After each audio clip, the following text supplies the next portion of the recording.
ఎవరైనా ట్రిప్‌లకి గానీ, లేదంటే ఏదైనా పిక్నిక్‌లకి గానీ ఎళ్ళాలనుకుంటే ఒక్కసారి వీడియో అయితే చూడండి. ఎందుకంటే ఇది రియల్‌గా జరిగిన ఒక చిన్న స్మాల్ ఇన్సిడెంట్ ఇది. ఇది మన విజయనగరం జిల్లాలోనే జరిగింది. డైరెక్ట్‌గా టాపిక్‌లోకి వచ్చేస్తాను. యాక్చువల్‌గా ఏం జరిగిందంటే విజయనగరం జిల్లాలో రమేష్, సురేష్ అని ఇద్దరు ఫ్రెండ్స్ ఉండేవాళ్ళు. వీళ్ళిద్దరు ఏం చేశారంటే ఇప్పుడు చాలామంది ట్రిప్స్‌కంటూ, పిక్నిక్స్‌కంటూ వెళ్తూ ఉంటారు. సో, వీళ్ళు కూడా ఒకరోజు డిసైడ్ అయ్యారు. మరి మనం కూడా ఎటైనా వెళ్ళాలని చెప్పి. సో, వీళ్ళిద్దరు ఏం చేశారంటే ఒక ప్లేస్ అనేది ఎంచుకున్నారు. అదే రాయగడ.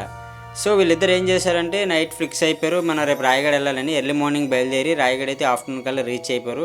సో, కొద్దిగా టెంపుల్కి వెళ్దామంటే టెంపుల్లో కొద్దిగా రష్ ఎక్కువ ఉంది. మనం ఎలాగో ఇప్పుడు ఖాళీయే కదా, నైట్ దర్శనం చేసుకుందామని చెప్పి వీళ్ళిద్దరు డిసైడ్ అయ్యి కొద్దిగా బయటకైతే వచ్చేసారు. వచ్చిన తర్వాత వీళ్ళిద్దరు ఏమనుకున్నారంటే ఎలాగో ఇప్పుడు ఖాళీగా ఉన్నాం, మనం ఏమైనా ఎటైనా తిరుగుదాం లేదా ఏమైనా విజిట్ చేద్దామని చెప్పి ఒక మాట అనుకున్న తర్వాత వీళ్ళు ఏం చేశారంటే అక్కడ నియర్లీ రాయగడ రైల్వే స్టేషన్ బయట ట్రాక్స్ అయితే ఉంటాయి కదా, ఈ ట్రాక్స్ మీద వాళ్ళు ఏం చేశారంటే బై వాక్ చేశారు. అంటే ఇక ఈ చివరి నుంచి ఆ చివరికి నడ్డం, ఆ చివరి నుంచి ఈ చివరికి నడ్డము. నెక్స్ట్ బ్రిడ్జ్ ఏదైతే ఉందో రాయగడలో ఒక బ్రిడ్జ్ అనేది ఉంటుంది, ఆ బ్రిడ్జ్ దగ్గర నడ్డము, ఇక్కడి నుంచి అక్కడ జంప్ చేయడము, ఇలా చిన్న చిన్న కోతాశాలు అంటే వేస్తారు కదా, వీళ్ళు కూడా అదే చేశారు. అయితే చేసిన తర్వాత ఫుల్గా తిరిగేసి ఎంజాయ్ చేసి టెంపుల్కి వెళ్ళి దర్శనం చేసుకొని ఎర్లీ మార్నింగ్ అయితే బయలుదేరిపోయారు. వీళ్ళు ఇంటికి రావడం అంతా బాగానే ఉంది. ఆ రోజు నైట్ అయింది. ఎగ్జాక్ట్గా టైం 11:35 PM అవుతుంది. ఎవరైతే ఉన్నారో ఈ రమేష్ అన్న అబ్బాయి సైలెంట్గా పడుకున్నాడు. యాక్చువల్గా ఏం జరిగిందంటే రూమ్ మొత్తం నిశ్శబ్దం, సైలెన్స్, ఎవ్వరూ లేరు ఒక్క రమేష్ తప్పించి. డగ్ డగ్ డగ్ డగ్ అని సౌండ్ అయితే వచ్చింది. రమేష్ అన్న అబ్బాయి లేచి వెళ్ళి డోర్ అయితే ఓపెన్ చేసి చూశారు. డోర్ బయట ఎవరూ లేరు. సో ఇది అనుకున్నాడు, యాక్చువల్గా నేనేమో డ్రీమ్ కలగంటున్నానేమో అనుకొని మళ్ళీ వచ్చి పడుకునిపోయాడంట. మళ్ళీ డగ్ డగ్ డగ్ డగ్ మళ్ళీ ఇదే సౌండ్, మళ్ళీ సౌండ్ రిపీట్ అవుతుందేమని చెప్పేసి మళ్ళీ వెళ్ళి డోర్ ఓపెన్ చేశాడు. మళ్ళీ సైలెన్స్. ఇది ఎక్కడ సిచ్యువేషన్ అని చెప్పి మళ్ళీ వచ్చి పడుకున్నాడు. ఈసారి డగ్ డగ్ డగ్ డగ్ డగ్ డగ్. ఈసారి డోర్ ఓపెన్ చేస్తే కొంచెం దూరంలో ఒక షాడో కనిపించింది. అక్కడ మనిషి ఎవరు లేరు, బట్ షాడో అయితే కనిపించింది. చెమటలు పట్టేసాయి. అతనికి ఏం చేస్తుందో అర్థం కావట్లేదు. అసలు ఆ సిచ్యువేషన్ ఏంటి, ఏం జరుగుతుంది, మైండ్ అంతా బ్లాక్ అయిపోయింది. అసలు ఏం తెలియలేదు.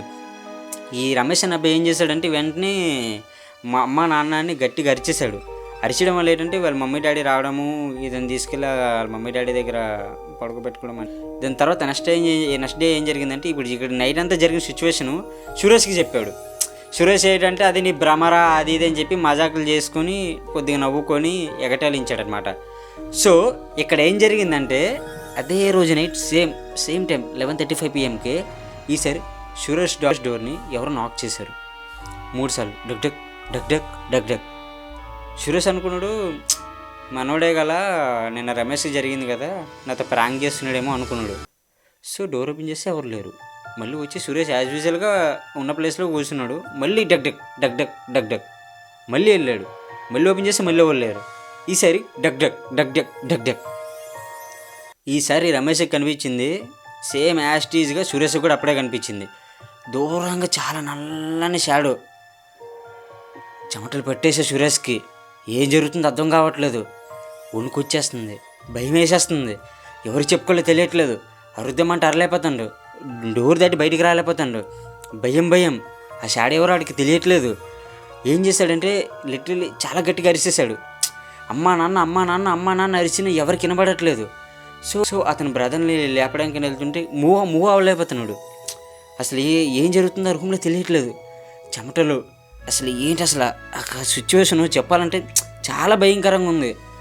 ఈ సురేష్ అనే అబ్బాయికి ఆ రోజు ఏం జరిగిందంటే ఇలా జరగగానే కొద్దిగా భయం వేసి వెంటనే స్పృహ తిరిగి పడిపోయేసరికి ఎర్లీ మార్నింగ్ అయిపోయింది. మార్నింగ్ అయిపోయిన తర్వాత ఇలా జరిగిన ఇన్సిడెంట్ మొత్తం వీళ్ళకి వాళ్ళ మదర్కి, వాళ్ళ డాడీకి అండ్ వాళ్ళ బ్రదర్కి ఇంకా రమేష్ వీళ్ళందరూ చెప్పగానే వీళ్ళు ఎక్కడో మిస్టేక్ చేశారు, ఏదో తప్పు జరిగిపోయిందని చెప్పి ఒక పాయింట్ అయితే తెచ్చుకున్నారు. నెక్స్ట్ వీళ్ళు ఏం చేశారంటే ఎక్కడో మనం ఏదో చేసాము, ఏదో అయ్యింది అనుకొని ఇద్దరికి ఒకటే ఇన్సిడెంట్స్ ఎలాగవుతాయి, ఇద్దరికి ఒకలాగా ఎలా జరుగుతాయి అని చెప్పి ఇద్దరు కొద్దిగా కన్ఫ్యూజ్ అయితే పడిపోయారు. కన్ఫ్యూజన్ పడిపోయిన తర్వాత వీళ్ళిద్దరికి అక్కడ చేసిన దూల పనులు, అక్కడ చేసిన కొన్ని ఇన్సిడెంట్ అయితే గుర్తు తెచ్చుకున్నారు అక్కడ ఏమేమి చేశారో. అయితే వీళ్ళు ఒక టెంపుల్ దగ్గరికి అయితే వెళ్ళడం జరిగింది. ఆ టెంపుల్లో ఇలా జరిగిందంతా ఒక పూజారి చెప్పడం జరిగింది. స్వామి ఇలా జరిగింది, మేము ఇలాగ వెళ్ళాము, ఇలాగ అయ్యింది, అక్కడ పలానా సిచ్యువేషన్ ఇలాగ వెళ్ళాము అని మొత్తం చెప్తే అక్కడ అతను ఏం చెప్పాడంటే రెండు తాయెత్తులు అంటారు. నాకు తెలిసి ఈ రోజుల్లో అవి ఎవరు నమ్మరు. తాయెత్తులు కడితే రావు అవి అంటే ఈ రోజుల్లో ఎవరు నమ్మరు. ఎందుకంటే ఇది ఆఫ్కోర్స్ కలియుగం. ఈ రోజుల్లో ఎవరైనా ఏది చెప్పినా నమ్మడం కష్టమే. అయితే ఏం జరిగిందంటే అక్కడ స్వామి తాయెత్తులు ఇచ్చిన తర్వాత వీళ్ళు చెప్పిందంటే విన్న తర్వాత స్వామి ఏం చెప్పాడంటే, మీరు అక్కడ ట్రాక్స్ మీద తిరిగారు. ఆ రాయగడ దగ్గరలో ఉన్న ట్రాక్స్ మీద తిరగడం చాలా డేంజర్. ఎందుకంటే అక్కడ ఆల్మోస్ట్ చాలామంది పీపుల్స్ చనిపోయారు. ట్రైన్ యాక్సిడెంట్స్ అవ్వడం వల్ల, సూసైడ్స్ చేసుకోవడం వల్ల చాలామంది పెళ్లి చేసుకుందామని వెళ్ళిన వాళ్ళు కూడా చనిపోయారు. సో ఏంటంటే మీరు తొక్కకూడదు ఏదో తొక్కారు. సో దానివల్ల మీకు లిటరల్ ఇలాగ హ్యాపీని అయితే జరిగింది. మీరు ఈసారి వెళ్ళినప్పుడు ఎక్కడికి వెళ్ళా చాలా జాగ్రత్తగా ఉండండి. 10 సార్లు ఆలోచించుకోండి ఏం చేయాలన్నా. ఎందుకంటే మీకు ఇది చాలామంది అయితే చాలా సివియర్గా జరిగిపోతుంటుంది, కానీ మీకు జస్ట్ భయపెట్టేసి వదిలేశారు. సో ఇలాగనేసరికి వాళ్ళిద్దరికీ షాక్లు ఉన్నారు. ఇదేంటి స్వామి ఏటేటో మాట్లాడుతున్నాడు, మాకు ఏటి అర్థం కావట్లేదు అని. ఇంటికి వెళ్ళిన తర్వాత మమ్మీ డాడీ క్లీన్గా ఎక్స్ప్లెయిన్ చేశారు. సో మీలో కూడా ఎవరైనా ఎటైనా లాంగ్ జర్నీ కానీ లేదా లాంగ్ ట్రిప్ వేయాలనుకుంటే 10 సార్లు ఆలోచించుకోండి. ఈ ప్లేస్ బాగుంది కదా అని చెప్పి ఆ ప్లేస్కి వెళ్ళిపోకండి. వెళ్ళి అక్కడ పిచ్చిలాగా ఏం చేయకండి. ఎందుకంటే దాని తర్వాత సఫర్ అయ్యేది నువ్వే, నేను కాదు. అందుకే ఇది ఒక మీకు అవేర్నెస్ వీడియో. ఇది మీరు నమ్ముతారో నమ్మరో అది మీ ఇష్టం, కానీ ఇది ఒక రియల్గా జరిగిన incidents. Thank you for all.